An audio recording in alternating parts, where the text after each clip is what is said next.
क्या मामला था? इसलिए आई थी कि इटिया थोक थाना क्षेत्र में जो 15 साल के बच्चे मंगलदेव डॉक्टर को दिन दहाड़ी गोली डॉक्टर आइडेंटिटी चेक करो भाई।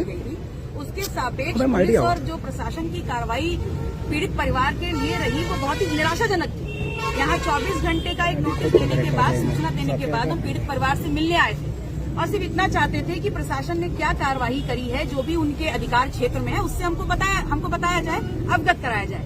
लेकिन यहाँ पर सक्षम अधिकारी उपस्थित नहीं थे। उनको कॉल किया गया, लगभग 2 घंटा हमने इंतजार किया और जब उसके बाद भी हमें जो जवाब मिलना चाहिए था पीड़ित परिवार के सपोर्ट के लिए, समर्थन के लिए, वो नहीं मिला। तो समस्त जो गांव के लोग थे वो हम लोग सड़क पे आके बैठ गए और जब सड़क पे आके बैठ गए तो जहां आने पर एक पुलिसकर्मी नहीं था, वहां पर लगभग 100 से 150 पुलिसकर्मी आ गए और सारे प्रशासन के लोग भी यहाँ पर आ गए। हमारी मांग बहुत सिंपल था। हम ये चाहते थे कि जो इस परिवार की आर्थिक स्थिति है उसको देखते हुए सबसे पहले उनको आवास दिया जाए, उनको जिला प्रशासन के अधिकार क्षेत्र में जितना मुआवजा हो वो अविलंब दिया जाए और बाकी 1 करोड़ की जो मांग हम कर रहे थे वो राज्य सरकार से स्वयं हम पैरवी करेंगे। हम लोगों की ये मांग थी कि जो न्यायपालिका है वो इस प्रकरण का, इस हत्याकांड का स्वयं संज्ञान लेकर के संगीन धाराओं के अंतर्गत फास्ट ट्रैक कोर्ट में इस मसले की सुनवाई करे, ताकि जो पीड़ित परिवार है और उनका जो बेटा खत्म हो गया है, जिसको मार दिया गया है, उसके लिए न्याय मिल सके। इतनी बात थी जिसको लेकर के हम उतरे सड़कों पे और निश्चित तौर पर यहाँ डीएम साहब के प्रतिनिधित्व के तौर पर एसडीएम साहब उपलब्ध हुए और उन्होंने ये लिखित तौर पर परिवार को एक पत्र दिया है और जिसमें लिखा हुआ है कि आज 11/10/2025 को सहायता उपलब्ध कराई जाएगी।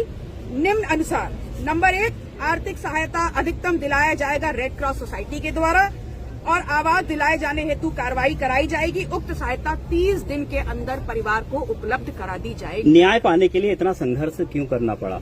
अब ये सरकार से सवाल पूछिए कि सरकार जिनके दम पर, जिनका वोट लेकर के सरकार बन रही है, अगर उनको अपने हक और अधिकारों के लिए, खाने पीने के लिए, घर के लिए, न्याय के लिए अगर सड़कों पर उतरना पड़ेगा तो जब सड़क पे उतरेंगे तो सदन तक का रास्ता भी उनको पता है, सत्ता से हटाने का रास्ता भी उनको पता है। कितनी देर आपको धरने में बैठना पड़ा?